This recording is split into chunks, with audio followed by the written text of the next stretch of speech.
Y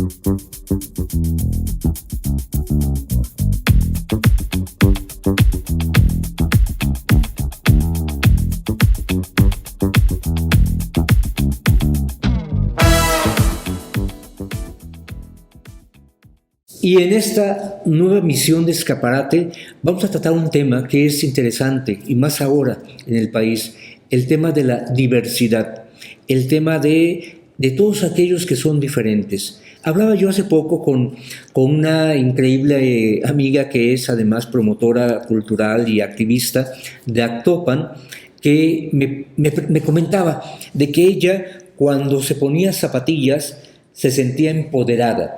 Sentía que además de la diferencia física de que se le veía más pompa, y se sentía que cuando caminaba se levantaba la cara, ella la zapatilla siempre la usaba cuando tenía que ir a un lugar en donde quería tener muy buena impresión.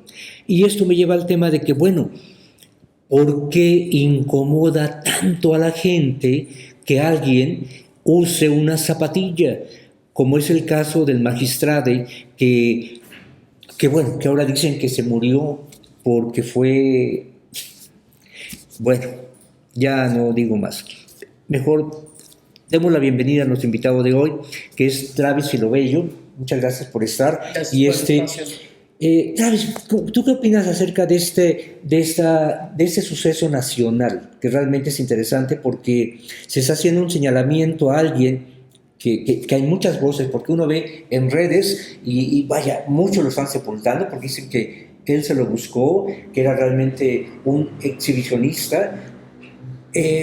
Pues yo creo que en ese derecho de la libertad de expresión la gente puede usar lo que quiera, finalmente, ¿no? Sin embargo, me queda la duda de por qué genera tanto odio, tanto enojo, tanta ira en esta sociedad heteronormativa que un varón use prendas femeninas. ¿Cómo ves tú esto? Sí, primero que nada te agradezco el espacio. Es muy importante que tengamos estas reflexiones colectivas, más allá de nuestras opiniones sesgadas y particulares en redes sociales. La libertad de expresión está vedada constitucionalmente. Siempre que incites al odio, entonces no es libertad de expresión, no está tutelada como derecho humano. Creo que hay que tener responsabilidad también del uso de los medios y de nuestros derechos humanos, porque también acarrean obligaciones. Claro. Eso en primer lugar. En segundo lugar, mi posicionamiento va a ser muy respetuoso porque yo soy coordinador de derechos humanos y LGBTQ del Partido Verde en el estado de Veracruz. El encargo que me hizo merecedor el licenciado Javier Herrera, y en ese sentido mi opinión va a ser muy puntual desde ese lugar, pero también respetuoso de que cualquier asesinato por una cuestión de diferencia, por opiniones, por una forma de vivir diversa y digna, merece toda nuestra atención y no debe ser tema de especulación o de arribismo político. Yo quiero tener mucho respeto por el compañero que ha sido asesinado. Yo lo veo así porque fue un asesinato. Las razones, esas son las que deben darse a conocer con una investigación científica, con el parámetro que marca la Constitución, el 14, el 16 constitucional, una investigación seria por parte de la Fiscalía. Pero ya ves que la Procuraduría dice que es una investigación científica y la conclusión es que es violencia pasional. Es un eufemismo. Creo que incluso voy a tomar como ejemplo cuando en Estados Unidos empezaron investigaciones por compañeras de la segunda ola feminista, donde empezaron a plantear que el tema de la violencia doméstica no era un tema privado, que se asesinaba a las mujeres por razón de no cumplir con sus deberes al interior de esas familias, deberes que, como tú dices, son roles que obligadamente debe cumplir una mujer, un hombre para poder vivir libremente, y quien no los cumpla, entonces hay una sanción y hay una corrección. La violencia es eso, es tú no cumples con tu deber, no es solo que te digamos que estás en una falta o que fallaste en tu papel como proveedor, como madre sumisa, sino que hay una reacción tanto personal por tu pareja con el derecho de corregirte como social, porque en ese momento la violencia doméstica se veía como un asunto de parejas. Claro. Y entonces en los códigos penales, incluso en los códigos civiles que vienen de una época en donde la mujer no tenía derechos, no se actualizaron con el derecho de las mujeres a votar. Tuvimos que pasar luego por reformas para armonizar esta idea de que las mujeres eran iguales. Pero en esa época en donde había el dominio de los hombres sobre las mujeres y las mujeres no eran más que propiedades. En esa época, yo creo que todavía sigue. Sí. Por ejemplo, en este caso personal concreto del magistrado, ¿cómo interpretas tú tanta ira, tanto enojo, tanto, porque tú ves las redes sociales, Sí. Están dando pauta que dices se lo merecía? ¿Cómo interpretas todo esto? Yo no diría tolerancia, porque la tolerancia implica que tengo un disgusto, pero no me queda de otra. Pero aquí más que tolerancia es la intolerancia, ¿no? Yo creo en el respeto. Esa es la base del problema. Yo quiero ser más estructural, porque el asesinato, las razones de género o de orientación sexual tienen sus pautas culturales y sociales. Si no entendemos esto, entonces por eso nos quedamos con conceptos como crímenes pasionales, que es un eufemismo y que de hecho desde el feminismo no se utiliza el concepto de crimen pasional. Pasamos de crímenes pasionales a asesinatos por razones específicas, como razón de género, que es un feminicidio, como razón de expresión o orientación sexual, que también es un crimen de odio para la población. Ya no usamos el concepto de crimen pasional, porque eso justificaba antes los asesinatos de hombres hacia mujeres por celos, etcétera, por arranques de ira, por que no podían ellos contenerse, y eso justificaba, era una excepción al delito de asesinato. Bueno, y esa interpretación, sí, oye, y esa interpretación que hace la Fiscalía, que a mí, lo veo como una burla más dentro de esta heteronormatividad, de que dices, ¿cómo es posible que ellos proponen? Sus resultados fue un lío entre pareja y de pronto uno de ellos, o sea, desde la escena misma con una navajita Gillette, anduvo correteando al otro o sea, dices, ya desde esa escena se me hace una sátira, una opereta, de que dices, oye, con una navajita, ya lo veo corriendo por toda la recámara, correteando al otro, ¿sí? Y para terminar, dicen ellos, con una corte a la yugular. Los asesinatos son cuestiones muy íntimas y muy privadas. Realmente se especula mucho, pero incluso dentro de la especulación hay elementos técnicos y verdades materiales y probatorios que son necesarios para arribar a la verdad más cercana. No llegamos a una verdad de los hechos tal cual. Sí, pero yo me refiero a esta excusa que dan ellos. Ellos quisieron ser resolutores porque hay una exigencia ante estos casos. No es cualquier persona. No es cualquier motivo, es por motivos de su orientación y su expresión y su identidad de género, lo cual lo hace grave porque en estos momentos, en nuestro país, aunque haya expresiones homofóbicas y de odio, la realidad, y les voy a decir esto con conciencia, es que la mayoría estamos del lado de la igualdad y la libertad. Por eso es que hay manifestaciones increíblemente multitudinarias, hay gente como tú, como yo, como nuestros espectadores, que van a estar en contra de este asesinato. Por eso es tan público. Y segundo, porque es una autoridad. ¿Cómo puede ser que alguien de nosotros, mexicano, que es nuestra autoridad, también sea asesinado y parezca que va a haber una impunidad en el caso? Porque eso es lo que la gente teme, que ante esta premura de las autoridades de salir con una versión de los hechos, quede impune, que no se conozca la verdad detrás de esto. Y esa autoridad, entonces, ¿qué certeza y qué garantía tenemos los ciudadanos de ser respetados en nuestros derechos, en nuestra identidad? ¿Y qué seguridad tienen nuestras autoridades también de hacerse valer? Porque él es un ícono. ¿Por qué sale tanta gente? Porque se identifican con él. Porque como autoridad pudo haberse quedado en el espacio cómodo de manejarse como se manejan todos, de estar en la comodidad de su espacio, y sin embargo utilizó ese espacio para dar un mensaje más allá, porque él era una autoridad electoral, pero también hizo uso de ese espacio para hablar de otros derechos, como el de la comunidad LGBTQ. Y eso lo posicionó y fue un gran activista y pertenece a redes de activistas LGBTQ a nivel nacional y estatal.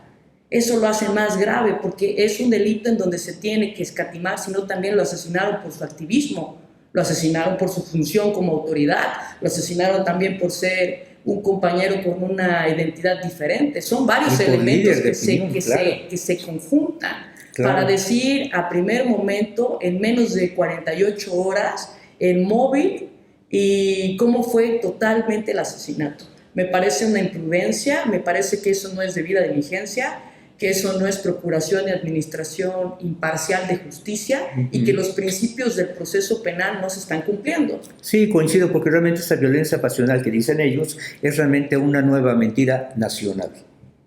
Y insisto, la verdad que esta situación se me hace difícil de entender porque uno, ahora sí, el señalamiento que le dan es que él abusó de su liderazgo y abusó en el sentido de que era provocador. Sí, yo creo que sí era provocador, pero estaba bien que fuera provocador porque al serlo visibiliza toda una comunidad que, por ejemplo, ¿cuántos hay que usan zapatillas y ropa de mujer en la intimidad de un cuarto? Tras esas paredes no hay problema. Sin embargo, él salió de ese cuarto, andaba en la calle, en el público, que muchos lo criticaban que porque era un cargo público y que tenía que respetarlo. ¿Es eso un respeto? Digo, ¿o le faltó al respeto por usar lápiz labial y zapatilla? Yo creo que no. ¿Tú qué opinas? No, la falta de respeto es de la sociedad, insisto. Hay que tener una reflexión más profunda, porque hay mucha gente que en estos momentos va a subirse a hacer posicionamientos políticos solo por el hecho de figurar por la etapa electoral en la que nos encontramos. Yo no me voy a meter en eso y tampoco voy a profundizar en ese espacio. Es algo de una reflexión más profunda. Si tú desde el momento en que yo te digo que me nombro de una manera, tú no respetas mi nombre, si desde el momento en que yo me visto de una manera, tú no respetas cómo me visto, si tú no respetas que soy un hombre diferente, que soy una mujer diferente, desde ese momento estamos construyendo una sociedad intolerante que va a dar como resultado violencia sistemática en contra de todos y de todas y de todes. Claro. Porque la violencia es la misma. Tiene características diferentes para el grupo LGBT que para las mujeres o para los hombres, pero sigue siendo una violencia originada por la intolerancia que tenemos a la libertad personal de los demás. ¿Qué nos hace tanto ruido? La libertad, que alguien esté muy empoderado. Tú lo dices, una compañera se siente empoderada por usar zapatillas, pero podría ser al revés y podría ser una mujer que no cumpla con ninguno de los atributos femeninos y aún así sentirse libre y empoderada. Somos una sociedad que, como venimos de la esclavitud, del colonialismo, venimos con muchas heridas de maltrato y maltratamos. Y yo creo que hay que entender que si una persona se empodera, en lugar de que yo tenga un resentimiento o no lo entienda, debo ver qué me mueve y a lo mejor yo debo aspirar a eso, porque es muy admirable de alguien que se ponga en su vida y diga, yo soy esto, yo soy esta persona, yo me gusta esto y yo vivo de esta manera. Eso es totalmente lo que está de fondo en este conflicto. Así es. Tenemos miedo a la libertad, entonces ¿por qué decimos en la Constitución y en nuestras leyes que este país está basado en la igualdad y en la libertad de todos y de todas? Porque primero constitucional dice que incluso un extranjero pisando suelo mexicano tiene todos los derechos, todas las libertades que ofrece democráticamente México. Somos o no somos demócratas y liberales y creemos o no en los derechos humanos. Esto es una incongruencia. Es una incongruencia que haya asesinatos de esta magnitud, es incongruente que las autoridades se manifiesten de esta manera y es incongruente que algunos políticos saquen ventaja de esto. Es contrario a los principios que rigen este país. Y todo lo que no esté en consonancia con la Constitución y los tratados internacionales es ilegal. Pues sí, eso es. Pues miren, público, ustedes tienen que decidir finalmente y reflexionar porque tiene razón en muchas cosas y eso es pues un tema pesado de digerir. Yo nada más haré una última invitación. Claro. Y esto es lo que yo creo que es mi diferencia como posición política. Yo sí creo que tiene que haber verdad, justicia y reparación. Eso es para que haya acceso a la justicia de las víctimas, respetando sus derechos, su identidad, su intimidad, como de cualquiera de nosotros, y más en un caso de violencia y de violaciones a derechos humanos. Pero ese posicionamiento, yo me sumo a lo que han hecho los colectivos, pero yo aparte invito particularmente a que cada uno de nosotros tiene responsabilidad en esta materia. Como autoridades, desde el momento en que nosotros hacemos diferencias de trato o decimos que no entendemos o nos comportamos de una manera en que no promovemos el respeto de los derechos humanos, estamos fallando en nuestro deber. Y como sociedad, insisto, si yo me burlo, si yo hago diferencias, si demerito a alguien por su forma de vestirse, conducirse, ser, amar, eso también yo tengo que reflexionar. Puedo ir a decir que estoy en contra del asesinato, pero si en mi vida cotidiana yo sigo participando de esto de alguna manera, aunque sea sutil, porque no hay microviolencias, todas se suman y originan estos escenarios de violencia y asesinatos, entonces yo también tengo que revertirlo y tengo que contribuir. No solo es irme a manifestar de que estoy en contra de que ocurra esto, eso es una parte importante, pública, pero también es la actividad y la acción y el activismo cotidiano, y todos somos activistas. Queremos que esto no, es un hasta aquí, es el último asesinato que vamos a permitir de esta magnitud y categoría, hagámoslo valer todos los días y cada quien tome su responsabilidad en este escenario, privados y públicos. Bien, pues muchas gracias por venir. Te agradezco. Estamos aquí y a ustedes gracias.